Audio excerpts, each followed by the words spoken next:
Guillaume Kigbafori Soro redonne de la voix. Le leader de Génération et Peuple Solidaire GPS fustige depuis son exil sahélien l'accumulation de bases militaires étrangères en Côte d'Ivoire. Un choix dangereux pour la sous-région terroriste, traitant au passage le président ivoirien, son ancien mator de belliciste. En quoi les bases militaires en Côte d'Ivoire pose problème? L'Afrique de l'Ouest est-elle devenue le nouveau terrain, le nouveau champ de confrontation Russie-OTAN? 90 minutes pour faire le tour de la question avec nos invités. J'ai le plaisir et l'honneur de vous présenter en premier Nani Sossou. Bonjour Monsieur Sossou. Bonjour Gilles, bonjour à tous les panafricains, bonjour à tous ceux qui nous suivent un peu partout dans le monde. Nani Sossou, dans ses habits royaux, il est consultant en communication politique. Il sera en compagnie de celui qui ne bouge pas. Il est de retour. Bienvenue. Sagoyou Kegewe, capitaine. Oui, bonjour Gilles, et puis toutes mes excuses à mes amis. La dernière fois, je n'étais pas là, je vous l'avais annoncé. À qui vous avez beaucoup manqué, oui, d'ailleurs. Oui, je vous l'avais annoncé que je serais chez moi aux Evala. Des Evala qui se sont très bien passés. Les luttes traditionnelles en pays cabier. Les luttes traditionnelles en pays cabier qui se sont très bien passées. Et je crois que la joie était partout. C'est une fête, on ne peut pas faire plus populaire que ça. Donc ça s'est bien passé. Je rassure tous les amis que, quoi qu'on dise, ces événements se sont très bien passés. J'espère que tu nous as ramené des résidus de la fête. Non, les résidus de la fête, voilà, on ne se promène pas avec. Je passerai à la maison alors.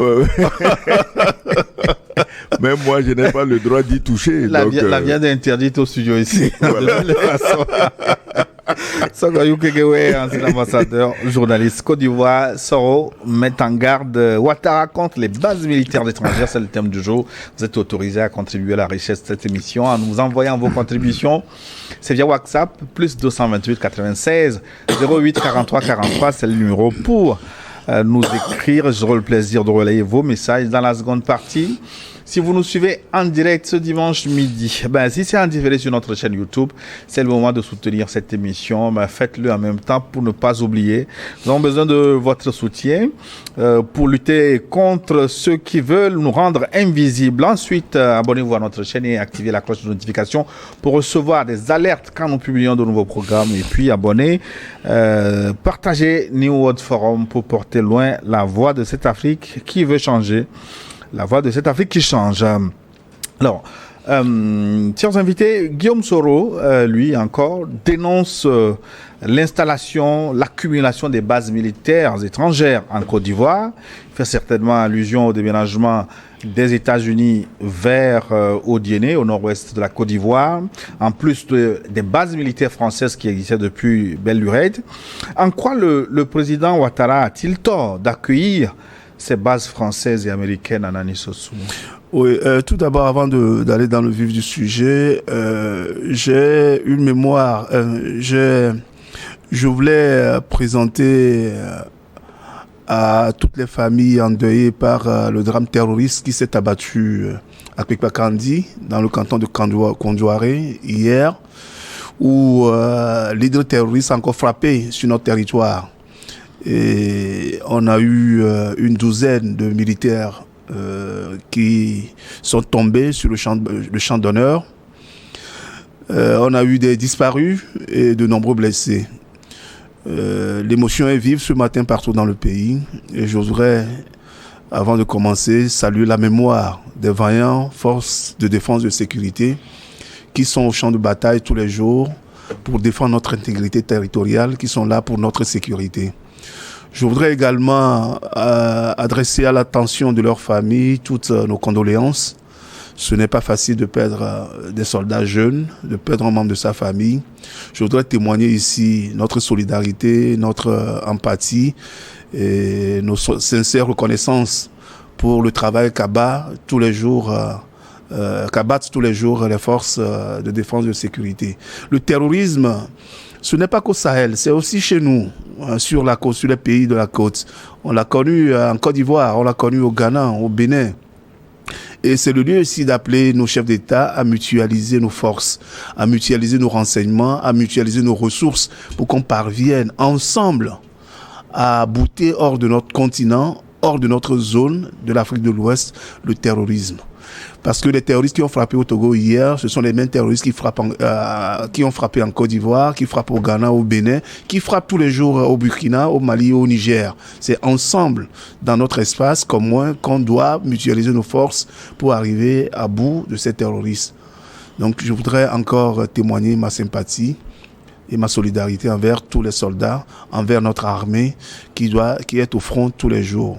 Et j'appelle tous les Togolais à cet élan de solidarité, à renseigner les forces de défense de sécurité, à dénoncer tous les suspects qu'on trouve dans nos villages, dans nos hameaux, ceux qu'on ne connaisse pas et qui du jour au lendemain s'installent chez nous. Il faudra les signaler aux forces de défense et de sécurité pour qu'ensemble on arrive à bout de ce fléau.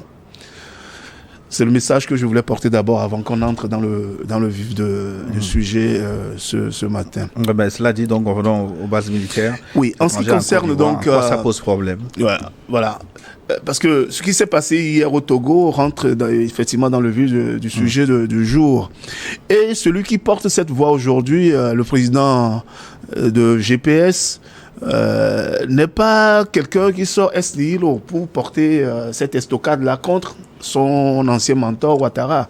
N'oublions pas, Soro Guillaume Kibafori était un ancien rebelle qui était à la tête des forces nouvelles de la rébellion qui a frappé la Côte d'Ivoire en 2002, qui a scindé le pays en deux parties.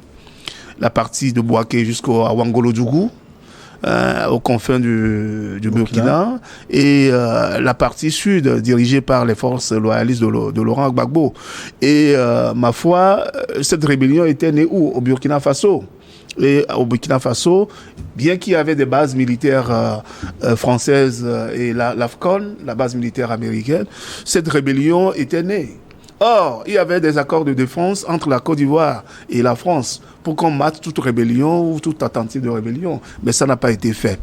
Ceci étant dit, si Guillaume Soro dit ça, c'est parce que il a constaté que des militaires américains ont été chassés du Niger. Et c'est quel pays qui les a accueillis? C'est la Côte d'Ivoire, où le président Alassane Ouattara leur a trouvé une terre d'asile, une terre d'accueil, une terre pour installer une base militaire, alors que la Côte d'Ivoire est censée être un pays de paix. Et on ne comprend pas pourquoi on doit avoir une base militaire américaine juste au nord de la Côte d'Ivoire, à Odiéné, à quelques encablures de la frontière avec le Burkina Faso. Et il y a également déjà en Côte d'Ivoire le 43e BIMA qui est là depuis plus de 50 ans. La base militaire qui est proche de l'aéroport à Port-Boué, le 43e BIMA qui est là. Et ces bases-là ont servi, surtout le 43e BIMA, n'oublions pas, rappelons l'histoire. Cette 43e BIMA a servi à déstabiliser la sous-région, notamment la rébellion qui a eu lieu, la guerre qui a eu lieu au Libéria. Et la déstabilisation, c'est un camp d'opération qu'on a vu qui a fomenté pas mal de coups d'État dans la sous-région, notamment l'assassinat de Thomas Sankara, notamment. Et on a constaté que ce sont les bases militaires françaises en Afrique qui opèrent, qui déstabilisent, notamment le Gabon, la base militaire du Gabon, qui a occasionné la guerre du Biafra au Nigeria. Donc, ce sont des faits historiques. C'est pour ça que lorsque Guillaume Kibafori Soro dit aujourd'hui que c'est dangereux d'accueillir des bases militaires sur son sol, on le comprend. Pourquoi on le comprend? N'oublions pas que les Français ont été chassés du Burkina Faso. Ils ont été chassés du Niger. Ils ont été chassés du Mali. Les Américains étaient chassés du Burkina. Ils étaient chassés également du Niger. Les forces européennes étaient chassées du Mali. Et toutes ces forces-là, l'Allemagne dernièrement, qui a été chassée de l'Allemagne, trouve refuge où? En Côte d'Ivoire. C'est clair et simple. C'est une chose qui est claire. C'est-à-dire que la Côte d'Ivoire est en train d'accueillir toutes ces puissances étrangères pour encercler, en réalité, l'AES, l'Alliance des États du Sahel. C'est pour les encercler et pour porter mieux l'estocade. N'oublions pas que le général Vincent, comment il s'appelle encore son nom? Lecointre. Vincent Lecointre a affirmé qu'il faut une nouvelle armée pour reconquérir l'Afrique. Et lorsque on constate aujourd'hui qu'il y a des bases militaires étrangères, des impérialistes qui ont été chassés des pays de l'Alliance du Sahel et qui se retrouvent subitement, comme ça, eux tous, l'Allemagne, la France, les États-Unis, eux tous se retrouvent où? Au nord de la Côte d'Ivoire, et nous savons que le nord de la Côte d'Ivoire fait frontière avec le Mali et fait frontière avec le le Burkina, on comprend aisément que toutes ces puissances-là qui ont été chassées viennent se repositionner, en fait, au nord de la Côte d'Ivoire pour pouvoir monter des opérations de déstabilisation. N'est-ce pas un raccourci très dangereux? Ce n'est pas un raccourci. Ce n'est pas simple. Il suffit seulement que ces bases s'installent en Côte d'Ivoire pour qu'on leur prête des intentions de déstabilisation d'autres pays? Parce qu'ils ont longtemps, les Américains par exemple sont restés au Niger, mais on n'a pas eu vent d'une déstabilisation. Je voulais poser une simple question, Gilles, et je crois que tous les esprits avisés peuvent comprendre l'essence de cette question. Est-ce que la Côte d'Ivoire est un pays qui est en guerre? Est-ce qu'elle est en guerre elle-même? Est-ce que la Côte d'Ivoire est un pays en guerre contre un ennemi de la sous-région? On n'a pas dit que les bases militaires sont là pour faire la guerre. Mais les bases militaires servent à quoi, Gilles?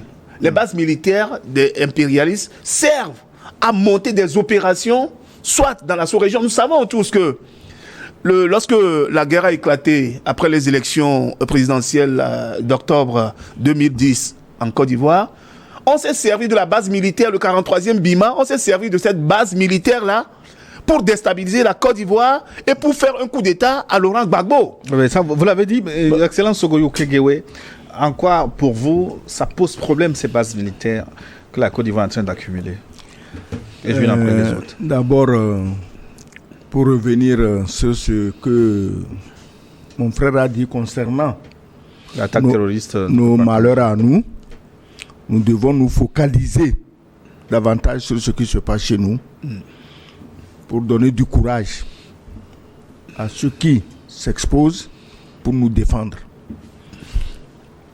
Donc, moi je crois que nous ne pouvons pas les oublier. Nous ne pouvons pas ne pas les féliciter, les encourager.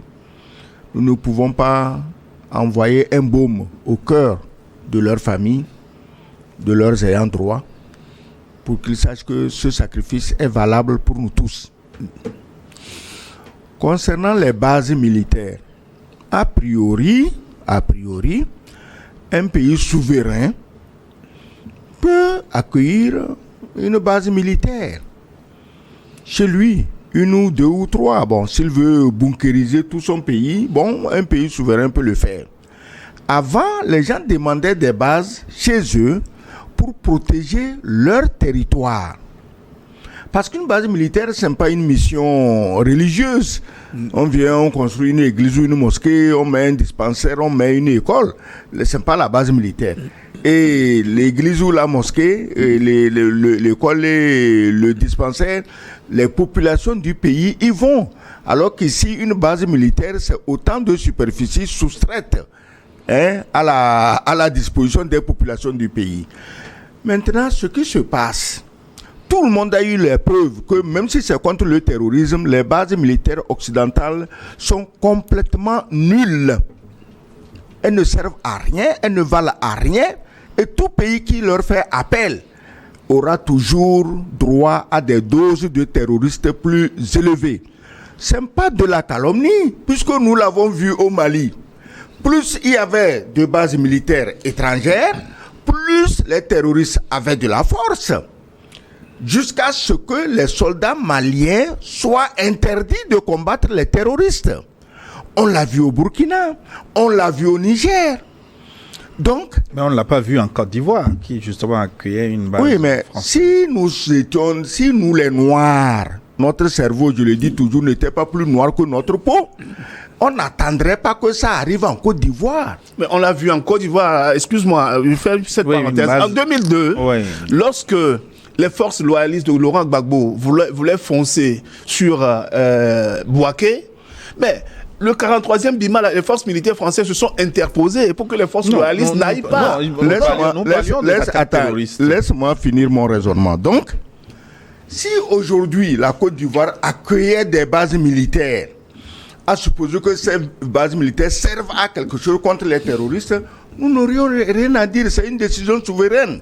Chaque chef d'État de la sous-région doit se montrer très entreprenant en ce qui concerne la protection de ces populations. Or, dans le cas de la Côte d'Ivoire, les troupes étrangères ne viennent pas pour protéger la Côte d'Ivoire. Donc, ce n'est pas un hasard. si on a placé ces troupes étrangères à la frontière des pays que la Côte d'Ivoire, pour je ne sais quelle raison, prend pour des ennemis. Le Niger, le Burkina, le Mali n'ont jamais dit qu'ils étaient ennemis de la Côte d'Ivoire.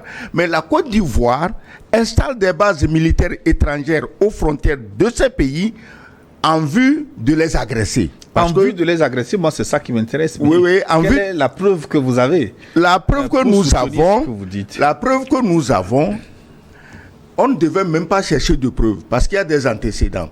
Au moins en Côte d'Ivoire, quand on dit qu'il y a des bases françaises ou américaines, les gens ont la sagesse de se taire. Mais dans d'autres pays, quand on dit qu'il y a des bases françaises, il y a des gens qui pondent des communiqués délirants, mensongers, crapuleux, pour dire que ceux qui dénoncent ces bases sont ceux qui mentent. Tu comprends? Ça veut dire que si en Côte d'Ivoire, les Américains ne nient pas qu'ils ont leur base à Odiéné, ça veut dire qu'a priori, ils n'ont pas de mauvaises intentions. Mais ceux qui ont de mauvaises intentions cachent leur base. Ils font des pistes de 3000 mètres et on les voit par satellite, on les voit à pied, mais ils disent non, il n'y a rien, il ne faut pas parler de ça. Si tu dis ça, tu es un menteur. Ça veut dire quoi? Ça cache de très vilaines intentions. Si tu n'as pas de vilaines intentions, tu ne peux pas cacher une piste de 3000 mètres. À Odiéné, je ne sais pas qu'est-ce que les Américains ont construit ou n'ont pas construit, mais ils ne pondent pas des communiqués complètement délirants. Ah non, nous on n'est pas là. Vous êtes là, vous dites vous n'êtes pas là. Donc, on ne peut pas mettre des bases militaires aux frontières des autres pays en vue de les déstabiliser au vu et au su de tout le monde. Comment crois-tu? Est-ce que c'est un hasard? Et regarde le petit Sénégalais qui vient, tu ne sais rien encore de choses, tu vas d'abord promettre aux Européens que tu vas leur donner une base à la frontière du Mali et comme par hasard, tu te retrouves médiateur. Mais médiateur des gens que tu veux attaquer, donc vous êtes complice pour encercler l'AES, Sénégal, base, Côte d'Ivoire, pas une base, plusieurs bases, Bénin, base, mais comme c'est interdit de parler des bases françaises au Bénin, bon, mes amis, considérez qu'il n'y a pas de base française au Bénin, mais les Béninois voient les bases. Donc, vous encerclez des gens, et puis après, vous arrivez chez eux, comme si de rien n'était, vous vous présentez en médiateur. Médiateur de quoi? Ouais, mais... Vous êtes médiateur de quoi? Donc, laisse-moi finir, pour dire, si, Gilles, nous étions en tant qu'Africains, des gens sérieux. En réalité, les organisations comme la CEDEAO, comme l'Union africaine, devaient s'intéresser à ces bases militaires. C'est-à-dire que le Togo, par exemple, ne peut pas accueillir une grande base militaire étrangère sans que la CEDEAO ait son mot à dire, sans que l'Union africaine ait son mot à dire, parce qu'on sait qu'une base qui se trouve au Togo, c'est pas seulement pour protéger le Togo, mais c'est pour menacer les pays alentours. Mais la CEDEAO, tu as vu le triste spectacle que cette association de chefs d'État endormis a donné la dernière fois. Mais au moins, on a eu du baume au cœur en voyant qu'au moins de la CEDEAO, il y a un député. C'est la première fois que moi, j'ai vu un député de la CEDEAO, Guy Marius Sagna, le Sénégalais. Je ne dis pas que tout ce qu'il a dit est bon, mais au moins une fois, on a vu un député qui parlait. Les votants, main levée, acclamation. Mais si la CEDEAO existait, c'était à elle de se pencher sur ces problèmes de base. Ce n'est pas des journalistes comme nous, sur des antennes de télévision, que revenait la tâche de parler. Mais est-ce que quelqu'un a parlé de base à la CEDEAO? Non. Parce que chacun dit, ça ne me concerne pas, je ne veux pas déplaire à Macron, je ne veux pas déplaire aux Américains et vos populations. Parce que toute base militaire dans un pays est un piège pour les populations de ces pays à long terme. Aujourd'hui, la Côte d'Ivoire a le beau rôle. Bon, on va emmerder les gens du Sahel, mais ces bases, un jour, deviendront des sources de nuisances pour les Ivoiriens. Je crois que quelqu'un l'a déjà dit, et c'est le capitaine Traoré qui l'a déjà dit. C'est incroyable ce jeune capitaine, il n'a pas fait Harvard, il se revendique de la Sorbonne, du MIT, de Yale, rien. Mais il réfléchit à la vitesse de la lumière. Il a dit, un jour là, ça aussi c'est un danger pour vous-même. Est-ce que les Africains ont besoin de quelqu'un pour leur dire ça? Vous faites un sommet de la CEDEAO, la moitié des présents c'est des Blancs. Vous voyez un farceur qui est secrétaire machin de la CEDEAO, tu l'appelles comment, le Gambien là, hein? Tu vois la Victoria Nuland qui lui parle avec le doigt dans l'œil et puis il est courbé en deux. Le président de la commission. Après avoir craché des venins du genre, on va demander visa aux autres Africains. Mais la Mauritanie est sortie de la CEDEAO. Personne n'a jamais demandé de visa à un Mauritanien pour venir dans l'espace de la CEDEAO. Parce que eux, ils sont blancs, arabes. Mais comme c'est des noirs, le propre du noir, c'est de torturer les autres noirs. Donc, ce secrétaire, laisse-moi, je termine. Ce secrétaire machin de la CEDEAO, il préside une réunion de la CEDEAO où les 2/3 sont des blancs. Est-ce que lui, on l'a jamais invité à une réunion du G7, du G20, de l'Union européenne? Non, parce qu'un nègre comme lui, on ne peut pas l'inviter. Il était une fois aux choses, en Italie, c'était juste pour demander la tête du Niger. Il faut attaquer le Niger. Toi, tu es le seul pays au monde qui est encastré dans un autre pays. C'est-à-dire que toi, ta limite là, tes histoires de visa là, ça ne concerne que toi-même. Tu es encastré dans le Sénégal. Heureusement, le Sénégal est un pays de paix. Sinon, un jour, le type là, on le prend et puis on n'en parle plus. Gambie, c'est quoi? Donc, tu as le culot d'aller menacer des pays immenses comme le Niger, le Burkina, le Mali. Pour conclure, qu'est-ce que je pense des bases? Moi, je suis très heureux que Américains et Français commencent déjà à poser leurs bases. Les Sahéliens aussi ont des soutiens. Cela permettra aux Russes, aux Nord-Coréens, aux Iraniens, aux Turcs de savoir où déposer leur base au Sahel pour qu'entre garçons, ils se fassent face. Vous dénoncez les bases occidentales en Côte d'Ivoire, américains, allemands et français, mais vous oubliez que le Sahel aussi accueille des militaires étrangers, la Russie notamment. Je voulais préciser une chose, parce que tout à l'heure, Gilles disait que est-ce qu'il y a des preuves palpables que la Côte d'Ivoire est belliciste envers les pays du Sahel, c'est ça, non? Mais il y avait déjà un antécédent. Mais vous vous souvenez, dans ce pays, que le président Alassane Ouattara, déjà à la fin d'un sommet de la CEDEAO, a dit qu'il a déjà 2 régiments complets qui allaient attaquer Niamey, qu'il y a déjà des rations pour les militaires, il y a déjà le salaire, il y a déjà tout le matériel nécessaire. Dans le cadre d'une révolution de la CEDEAO. Oui, mais comment est-ce qu'on peut comprendre que juste après, sans consulter l'Assemblée nationale de son pays, parce que je crois savoir que la Constitution, à moins que je me trompe, la Constitution de la Côte d'Ivoire dit que pour que le pays entre en guerre contre un autre pays, l'Assemblée nationale doit légiférer là-dessus. Comment est-ce possible que, sans même avertir l'Assemblée nationale, aux sorties du réunion de la CEDEAO, mais le président Ouattara dit déjà que lui, il est prêt militairement, de manière logistique, l'argent et tout est déjà prêt pour attaquer. Il comptait sur quoi? C'est déjà un acte qui est posé, un acte fort, qui signifie que la Côte d'Ivoire comptait peut-être sur la base militaire française qui l'a aidé à s'installer au pouvoir, le 43e Bima qui l'a installé, à s'installer au pouvoir pour aller attaquer l'AES, pour attaquer le Niger. Donc ça, c'est exactement clair, qu'il y avait déjà des preuves palpables. Il y avait déjà des preuves que la Côte d'Ivoire veut à tout prix déstabiliser ces pays de l'AES. À propos des 800 soldats qui avaient déjà argent et ration pour aller conquérir le Niger, mais j'ai été surpris que Macron ne les ait pas sollicités pour protéger ces Jeux olympiques. Et il est allé prendre des Qataris. Ça veut dire que Macron même savait que les 800 bidas là, ça ne sert à rien, ça ne connaît rien. Ça ne peut combattre personne. Sinon, mais ils étaient déjà tout prêts, sac au dos. Pourquoi on ne les a pas amenés à Paris pour protéger les Jeux Olympiques? Exactement. On est allé prendre des Qataris. Oui. Donc, et les Qataris, pourquoi on a pris les Qataris? Parce qu'ils ont l'expérience de l'organisation de la Coupe du Monde. Mais surtout parce qu'ils ont l'argent, quand même. Oui, quand même. Le Qatar, ils ont acheté tous les Champs-Élysées, ils ont acheté tout Paris. Ils ont acheté le PSG. Ils ont acheté tous les Paris dirigeants français. Ils ont acheté les grands musées. Notre sujet. Maintenant, sur le sujet, est-ce que dans les autres pays de l'AES, est-ce qu'il n'y a pas d'autres militaires étrangers? C'est ça en fait la question. Mais il n'y a pas une base russe. À ma connaissance aujourd'hui, il n'y a pas une base russe aujourd'hui, ni au Mali, ni au Niger, ni au Burkina. Le Mali, le Niger et le Burkina ont sollicité l'appui et l'aide des militaires russes. Pourquoi?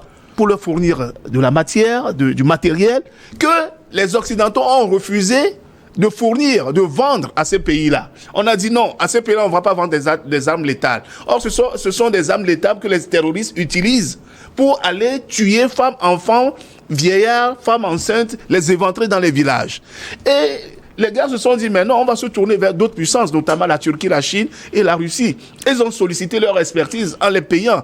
On leur a fourgué des armes, on leur a fourgué du matériel d'écoute, et on leur a fourgué maintenant ce que les Occidentaux dénonçaient sous le vocable de Wagner. En réalité, le ministre des Affaires étrangères du Mali, M. Abdoulaye Diop, avait dit qu'ils n'ont rien à foutre avec Wagner, mais ils avaient affaire avec l'État russe, que c'est d'État à État qui sont en train de parler. Donc aujourd'hui, il y a des services que ces États ont sollicités de la part des Russes. N'oubliez pas que lors de la guerre en Irak, mais les Américains ont sollicité des services des Black, je ne sais même plus comment on les appelle. Black Panthers. Non, des mercenaires américains qui sont partis combattre en leur nom en Irak.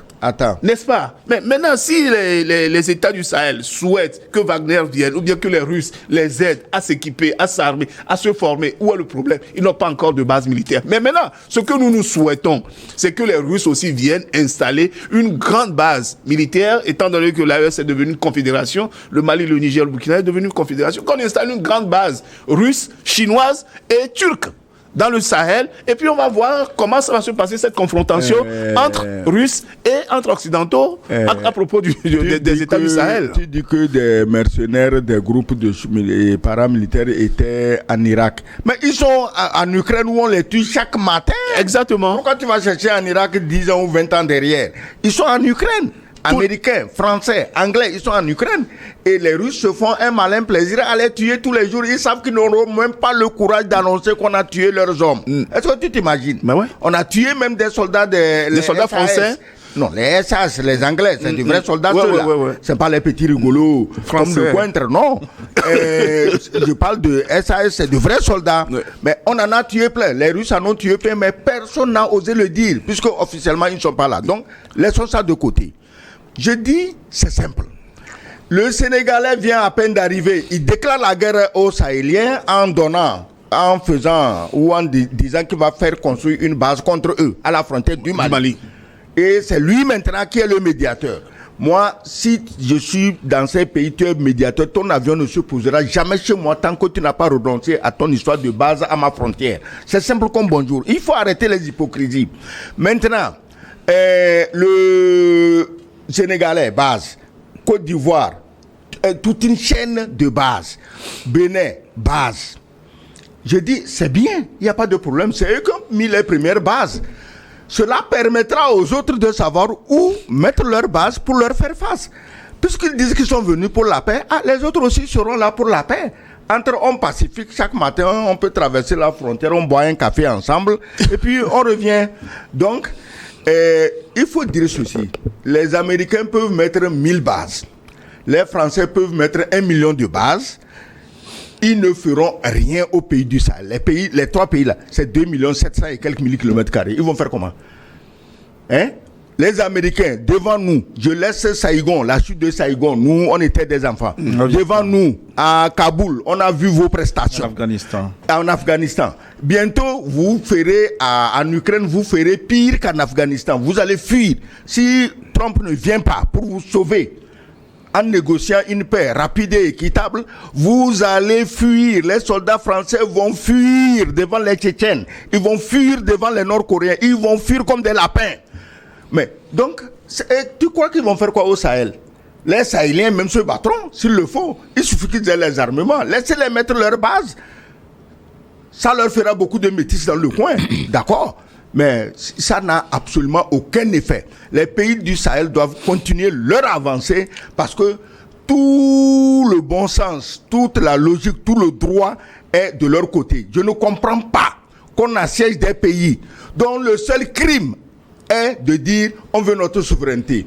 Je ne comprends pas que des pays qui se disent africains et indépendants jouent contre des pays africains qui veulent leur souveraineté. Le pays, la Côte d'Ivoire, mais elle fait pitié. Elle fait pitié. Elle ne sait même pas dans quoi elle est.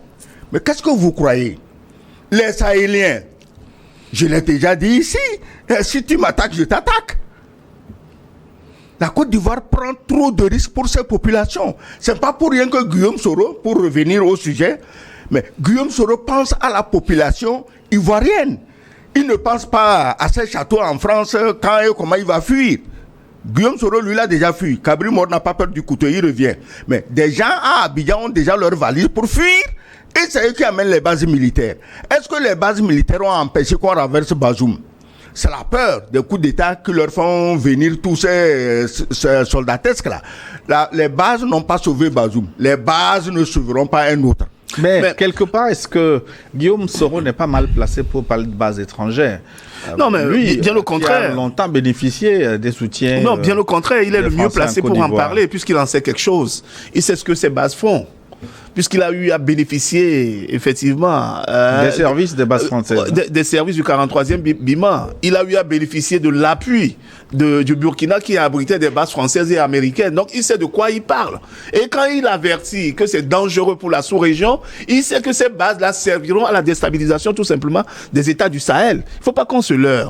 Mais maintenant, si, par exemple, des pays occidentaux se sont implantés par forcing chez nous, on n'a pas demandé. Est-ce qu'un pays africain a déjà demandé une base militaire lorsque ça a été implanté au lendemain de nos indépendances? Ce sont des accords coloniaux qui ont été... Ce sont des accords coloniaux qui ont permis que ces bases militaires-là soient là. Mais ce ne sont pas les pays qui ont demandé. Ce sont les Français qui se sont imposés, que ce soit au Gabon, à Djibouti, en Côte d'Ivoire, au Sénégal et partout ailleurs, ils se sont imposés. Et ils ont mis leur base militaire, je l'ai expliqué tout à l'heure là, pour pouvoir dominer tous les pays qui sont sous leur domination. C'est ça en réalité le problème. Et maintenant, si par exemple le Mali, le Niger et le Burkina choisissent aujourd'hui d'avoir des bases militaires ou bien d'avoir des soutiens des pays comme la Turquie, la Chine, qu'est-ce que ça peut bien faire à ces Occidentaux? Ils se sont installés. Il y a la MINUSMA qui était installée au Mali. Au Mali. Il y a la MONUSCO qui était au Congo. Mais on a compris que toutes ces bases ne servaient à rien. Et tous ces pays-là, on les a chassés, même en Centrafrique. La mission française a été chassée. Pourquoi elle a été chassée? Ça, c'est une parenthèse. Parce qu'ils faisaient de la pédophilie et autres. Mais on les a chassés. Certains soldats ont été accusés de pédophilie. Mais ils ont été accusés. Il y avait des preuves papables. Tous les soldats français là-bas pratiquaient la pédophilie. Il ne faut pas se voiler la phrase. La pédophilie fait partie des valeurs qu'ils défendent. C'est eux qui les défendent, c'est pas nous. C'est une commission d'enquête française. Non, mais c'est une commission d'enquête française qui a démontré que les militaires français se sont adonnés à la pédophilie. En Centrafrique, c'est pas nous qui l'inventons. Vous avez dit des militaires, pas tous les militaires. Donc, je voulais restituer les faits. On dit chez nous qu'il n'y a qu'un seul qui a des cheveux blancs. On dit Tariq comme étant donc le quartier des cheveux blancs. Donc quand on dit aujourd'hui qu'il y a des militaires français qui se sont adonnés à de la pédophilie, cela entache toute l'armée française, du moins la légion étrangère. Donc si aujourd'hui on les chasse et que d'autres disent non, mais que les Chinois, les Russes viennent chez nous, où est le problème? Est-ce que c'est avec leur argent qu'on paie les Chinois? Mais le président, le premier ministre sénégalais avait dit quelque chose la dernière fois qui était très marquant. Mais il avait dit, pendant qu'on leur évitait d'aller au nord du pays, pendant ce temps, il y avait de l'or qui sont extraits abondamment de leur sous-sol et ils ne savaient pas où partait. Vous parlez du Premier ministre malien. Le Premier ministre malien. Malien ne savait pas où était parti ce temps. Et qu'il y a des pays qui n'ont pas de minerais. Ils n'ont pas d'or sous leur sous-sol, mais qui ont des quantités, des milliers de tonnes d'or. Donc, cela veut dire que si ces États-là ne veulent pas quitter le Sahel, c'est parce que c'est la poule aux œufs d'or, le Sahel. Tout le Sahel, là, c'est une poule aux œufs d'or. Et ils ont installé leur base à quelques mètres à vol d'oiseau des frontières de ces pays. C'est pour les encercler et c'est pour mieux encore les reconquérir, comme a dit le général Lecointre. Mais ça ne se passera pas comme ça. De votre développement, moi je crains une confrontation Russie-OTAN en Afrique de l'Ouest. Ce serait une très très très bonne opportunité. Comme ça, on va nous débarrasser de ces gens-là une bonne fois pour toutes. Et ils vont faire quoi à la Russie? Rien. À la Chine. Ils n'ont qu'à faire à la Chine, rien. À la Turquie, rien. À l'Iran, rien. Non, à la Corée du Nord, rien. De Russie, mais le champ de bataille, ce sera l'Afrique de l'Ouest. Oui. Il y aura forcément. C'est ça le prix de l'indépendance que nous devons payer. C'est cette bataille-là. qui va nous donner l'indépendance. Parce qu'on ne peut pas dire qu'on a donné l'indépendance à des pays et on les infeste de bases militaires. Parce que ça s'est passé en Syrie, on a vu les Anglais... Des gars qu'il y a eu en Syrie. Oui, mais on sait, mais qu'est-ce que tu veux? Les Anglais ont colonisé des pays en Afrique. Combien de bases militaires anglaises y a-t-il au Nigeria, en Sierra Leone, au Ghana, au Libéria? Combien de bases françaises ou anglaises y a là-bas? Zéro. Les Espagnols, combien de bases militaires espagnoles il y a en Guinée équatoriale? Il y a en Guinée-Bissau? Rien. Les Portugais. En Angola. En Angola. Combien de bases militaires ils ont là-bas? Rien. La France est le seul pays qui, quand il te donne l'indépendance, t'amène un militaire qui se tient derrière toi avec la baïonnette et il dit que tu es indépendant et tu marches à la chose. Il y a tout de même des bases américaines en Allemagne, au Japon. Oui, c'est la suite d'une guerre. Les conséquences de la Deuxième Guerre mondiale. La preuve même, non seulement la suite d'une guerre, les Français ont refusé la base. Les bases, c'est De Gaulle. Et il a raison. De Gaulle avait raison. Parce que les Américains ont débarqué en Normandie avec l'intention de faire de la France une colonie. Ils sont venus même avec la monnaie qu'ils voulaient imposer à la France. Et c'est les mêmes conneries que la France, elle autre, est venue nous imposer parce qu'elle estime que les Noirs sont des sous-hommes. Voilà, ce que les nazis leur ont fait, ce que les Américains voulaient leur faire, eux ils sont venus nous appliquer ça ici. Et puis personne ne dit rien. Il y a des gens qui vous disent, j'ai travaillé à la Banque mondiale, j'ai étudié à l'université ici, et ils te disent que le CFA est une bonne affaire. Mais mes amis, si le CFA est une bonne affaire, tes CFA là, garde-les dans ton pays. Pourquoi tu les envoies convertis en dollars et en euros à l'étranger? Il faut pas prendre les gens pour des idiots. Si le CFA était une bonne affaire, on sait les CFA, tu en as des milliards, garde-les en CFA. Donc, je vous dis ceci. C'est une lutte d'indépendance. Nous payerons très cher. Il ne faut plus qu'on croie que les indépendances cadeaux. Non. Je vous ai dit ici comment le Vietnam s'est battu. Je vous ai dit ici comment les Chinois se sont battus. Je vous ai dit ici comment les autres pays se sont battus. Les Éthiopiens. Mais nous, on ne peut pas rester là, on ne veut pas se battre et puis on veut l'indépendance. Non. C'est pas possible, il faut se battre. Donc, si dans le Sahel, un jour, comment on dit, Russes et OTAN se font face, mais tant mieux, on verra qui aura le dernier mot. Si le temps arrive à battre les Russes et s'installe, bon, après, un vainqueur est un vainqueur. Hein. Quand les Américains ont gagné la Deuxième Guerre mondiale du côté des Allemands, au fait, c'est les Russes qui ont gagné la guerre. Hein. Bien sûr. La Deuxième Guerre mondiale, c'est les Russes. Hein. C'est le travail des Russes sur le front Est qui a permis le débarquement de Normandie. Personne ne le dit. Aujourd'hui, en fait, on ramasse un drogué PD à Kiev, on amène, et le vrai combattant, ça dit que la Russie et de Poutine, on ne les invite pas. Tu vois jusqu'où peut aller le non-sens, l'ingratitude de ces pays-là. Les Russes étaient les premiers à venir à Berlin. C'est les Russes qui ont libéré l'Allemagne des nazis. C'est les Russes, ce n'est pas les Français, ce n'est pas les Américains. Alors, donc, si un jour, ils doivent en découdre dans le Sahel, peut-être nous serons déjà morts. Mais ce sera salutaire pour nous tous. Mais il faudra quand même que nous ignorons le fait de dire que ça va déstabiliser la sous-région, on va mourir, les pays seront ceci. Non, il faut qu'on se batte. Mais regardez un pays comme les Émirats Arabes Unis qui était une colonie anglaise, qui a eu son indépendance en 1971. Vous imaginez que ce pays, les Émirats Arabes Unis, qui est composé de 5 principaux émirs, oui. dont Dubaï, etc., qui ont formé une confédération. Qui sont les Émirats Arabes aujourd'hui avec le prince Sayed? Qu'est-ce qu'il a dit aux Anglais? Les Anglais voulaient persister, rester. Il leur a dit non, pas question de rester chez nous. Sinon, on part en guerre contre vous. Et les Anglais ont compris, ils sont partis. Et qu'est-ce qu'il a fait? Il a commencé à planter des arbres. Et les gens disent, mais non, il y a des arbres dans plein désert que tu vas en faire. Il dit, mais moi j'ai une idée derrière. De 71 à aujourd'hui, ça fait 51 ans. Vous avez vu le chemin parcouru? Si ceux-là n'ont pas voulu combattre les Anglais, n'ont pas dit aux Anglais, non, ne vous installez pas chez nous.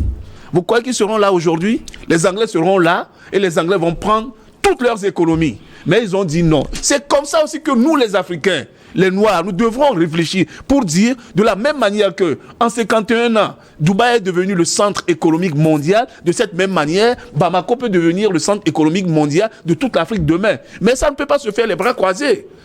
Mais le chemin que vous décrivez là, ce n'est pas le même. Parce que vous dites dehors les Occidentaux, bienvenue aux Russes. Non, mais on n'a pas dit, on n'a pas dit bienvenue aux Russes. Écoutez, ici. Non, ce que je disais, les Anglais aux Émirats Arabes Unis, c'est pas la même chose. Ici, ce sont des pays qui sont déjà en guerre. Et qui a fait cette guerre-là? Qui a causé cette guerre? Qui a occasionné le terrorisme? Ce sont les Occidentaux. Où trouvent-ils ces armes? On ne dit pas. Le Togo, hier matin, c'est avec des mortiers que les terroristes sont venus bombarder le poste avancé de Kikakandi. Les terroristes ont trouvé ces mortiers où? Ils les fabriquent dans le désert? Mais non, ce sont des Occidentaux qui leur ont fourni ça. Il faut sortir de ce schéma occidentaux dehors, russes dedans. Non. Ce n'est pas les Occidentaux que nous chassons, c'est les terroristes. C'est les terroristes qu'on chasse du Sahel. Et si les Occidentaux se sont accolés aux terroristes, mais ils partent avec les terroristes. Exactement. Les Russes n'ont pas alimenté le terrorisme. Ils n'ont pas fourni des armes au terrorisme. Ils n'avaient d'ailleurs colonisé personne. On dit non, les Russes aussi vont venir vous exploiter. Tant mieux s'ils nous permettent de chasser les terroristes. Mais on doit les payer. Les Russes, ce n'est pas les compagnons d'Emmaüs, ce n'est pas l'abbé Pierre. Poutine, ce n'est pas l'abbé Pierre. Donc, s'ils viennent travailler pour nous, leurs soldats meurent pour nous, il faut les payer. Bien sûr. Mais vous, vos soldats ne mourraient pas pour nous. Vous nous preniez notre or, notre pétrole, nos diamants et notre uranium. Vous nous avez mis dans une telle misère que vous avez des ONG farfelus qui se promènent pour donner des friperies aux gens comme aide au développement. Comme il a dit, regarde les pays du Golfe Persique. Comment en 50 ans ils sont devenus de vrais miroirs du monde. Et vous ici, avec toutes vos richesses là, on vient, ONG machin, à construire un forage. La télévision bavarde, la radio bavarde, les journaux écrivent. Pour un forage, ONG française est venue aider les pauvres Africains. Sans dire qu'au moment où l'ONG faisait le forage, c'est des tonnes d'or qui sont partis pour la France. Mais arrêtez. L'aide au développement, c'est quoi? Ce sont les bénéfices que la France tire de nos avoirs dans leur banque. Puisque quand on nous a obligés d'abord à placer 75% de nos avoirs au trésor français, et puis après 50%, mais vous croyez que ça dort là-bas? Non, la France met cet argent-là dans le commerce mondial. Vous appelez ça aide? Et la France met cet argent-là sur le marché mondial, à la bourse mondiale. Et elle engrange des dividendes énormes. Et ce sont ces dividendes-là qu'on prend une partie pour venir faire un forage. C'est les miettes des dividendes. On prend une petite partie, on dit, ça c'est l'aide au développement, ça c'est ceci, on va faire une école. Fasse une conclusion pour cette première partie, parce que là, dans quelques 5 minutes, nous allons observer une pause. Mais que faire? Comment résoudre cette équation des bases militaires étrangères en Afrique de l'Ouest? Excellence Sogoyou Kegwe évoquait des solutions supranationales dans le cadre peut-être des organisations. Si on avait des organisations, comme la CEDEAO. Oui. Mais est-ce que ça ne peut pas régler le problème? Mais si tu vas régler avec qui? Regarde la dernière fois, je te parlais du très courageux député sénégalais. Quand il a parlé, mais tout le monde avait envie de lui sauter dessus parce que tous ils étaient là, ils tremblent. Quand il leur a demandé même d'ailleurs l'aide que vous recevez, l'argent ça vient d'où? Mais les gens ont déjà les poches pleines. Alors quand le Guy Marius Sagna parle, il se dit mais le type là il va gagner et il va gâter notre pain. Alors maintenant, tu vas compter sur qui? CEDEAO, on ne peut pas parler. On n'a pas le droit de parler. Ils se disent démocrates. Ils disent que c'est une assemblée. C'est comme l'Assemblée nationale française. On ne peut plus parler. À part Mathilde Panot, elle s'appelle quoi? Une dame là. Mais à part elle, qui parle? Personne ne parle. Quand ça ne va pas. 49-3. C'est la démocratie. Ah oui. Elisabeth Borne, tu voulais dire. Oui, et la CEDEAO est sur la route du 49-3. L'ancien Premier ministre. Si Sagna ne peut pas parler, ça veut dire qu'ils vont trouver des moyens répressifs pour empêcher les autres députés de parler. Donc, il y a d'autres espoirs que nos peuples. Nos dirigeants doivent s'adresser à nos peuples, leur dire la vérité, leur dire ce qui se passe en réalité, leur dire les enjeux. Que on doit, si on veut s'en sortir demain, si on veut que nos enfants, nos petits-enfants cessent d'être des esclaves, cessent d'aller se faire manger dans la Méditerranée, tu n'es pas surpris qu'un pays qu'on dépose, qu'on nous dit qu'il y a un chiffre, croissance à 2 chiffres, que ce soit ces enfants qui meurent le plus dans la Méditerranée, qui sont maltraités en Tunisie comme des esclaves, tu n'es pas surpris? C'est ça le développement? En plus, pour trouver une solution à ça, c'est simple. Au niveau de la CEDEAO, on a un comité qui s'appelle Paix et Sécurité, n'est-ce pas? Donc ça veut dire que dans la charte de la CEDEAO, on devrait parler de la sécurité. Et la CEDEAO, c'est l'espace sous-régional. Et si un pays devrait avoir une base, on devrait s'adresser à ce comité Paix et Sécurité. Donc la sécurité, paix et sécurité, là, elle est là seulement après le conflit pour venir dire pourquoi il y a ceci, pourquoi il y a cela avec le général Béhanzin. Ben non. En principe, avant que les Ivoiriens, la Côte d'Ivoire, accueillent les bases allemandes, américaines, françaises sur son territoire, elle devrait normalement s'adresser à la CEDEAO. Mais la CEDEAO avait dissuadé le Sahel de recevoir les Russes. Mais pourquoi la CEDEAO dissuade le Sahel de recevoir les Russes et pendant ce temps on permet à la Côte d'Ivoire de recevoir toutes les bases militaires étrangères occidentales? Il n'y a pas de CEDEAO. On devrait par principe, la Côte d'Ivoire devrait s'adresser au comité paix et sécurité de la CEDEAO pour dire voilà, nous voulons installer une base militaire étrangère chez nous. Quelles en sont les incidences sur les autres pays de la sous-région? C'est comme ça que ça devrait se passer. Et en plus, il y a encore le Parlement de la CEDEAO dans lequel on peut discuter de ce sujet-là. Vont finir par m'énerver. Les gens sont en guerre. Ils cherchent des gens pour les aider. Oui, c'est vous qui avez dit que... Ils sont en guerre. Ils vont demander la permission. Ils sont en guerre. Ils savent que la CEDEAO est de connivence avec la France pour les livrer la guerre par le Parlement de la CEDEAO sert à quoi finalement, Gilles? Le Parlement de la CEDEAO sert à quoi? Si on ne peut pas débattre de sujets comme l'installation des bases militaires, l'installation des bases militaires étrangères dans la sous-région, si le Parlement de la CEDEAO est là, pourquoi on ne peut pas débattre de ce sujet-là? De parler, vous voulez faire non, je ne t'empêche pas de parler. Je ne suis pas à la CEDEAO. Non, justement, ici, chacun dit ce qu'il pense. On va marquer une pause. Voilà. Je vous redonne la parole dans 10 minutes pour la CEDEAO, suite. c'est une